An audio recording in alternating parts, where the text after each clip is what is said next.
Hello, Blue Otter family. I'd like to take just a moment to talk to parents about emotions. Emotions are crazy things. One moment kids are giggling and playful, and the next they are offended and hurt. Then we as parents are sent on a reactionary roller coaster and everything blows up. We move on wondering what happened and how did we get in this predicament in the first place. Only they would just. It goes on from there. Lately, I've been considering the power of emotions on a family's journey with Christ. Parent, have you taken the time to truly appreciate the spiritual implications of emotions for the formation of your children? Emotions are like windows to the soul. If we are perceptive, we can begin to understand the hearts of our children and then leverage those highly charged moments to bring about a greater awareness of the presence of God. If we overlook the heart and only see the outward symptom, we may miss the moment and hinder growth.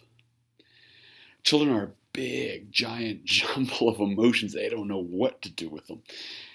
Parents are like emotion coaches, demonstrating and modeling how to harness the monster inside and tame it for good. This Saturday, February 1st, I'm inviting parents to attend our Big Feelings Parent Workshop. We're going to be diving into what emotions are, how they impact a child's brain, and how to leverage them for building wisdom at home. And you can register on our website.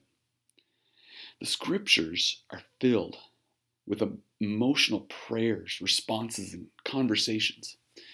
Praise, dread, anger, hope, grief. They are neutral human expressions that can become a force for evil or for good.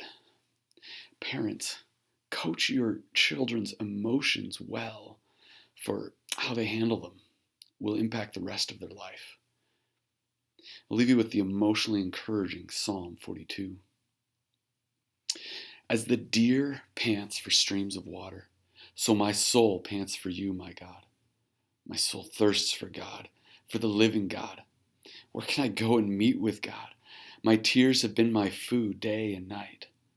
While people say to me all day long, where is your God? These things I remember as I pour out my soul. How I used to go to the house of God under the protection of the Mighty One with shouts of joy and praise among the festive throng. Why, my soul, are you downcast? Why so disturbed within me? Put your hope in God, for I will yet praise him, my Savior and my God. My soul is downcast within me. Therefore I will remember you from the land of the Jordan, the heights of Hermon, from Mount Mizar. Deep calls to deep. In the roar of your waterfalls, all the waves and breakers have swept over me. By day, the Lord directs his love. At night, his song is with me, a prayer to the God of my life. I say to God, my rock, why have you forgotten me? Why must I go about mourning, oppressed by the enemy?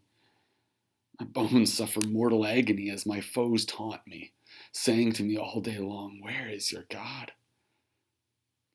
Why, my soul, are you downcast? Why so disturbed within me?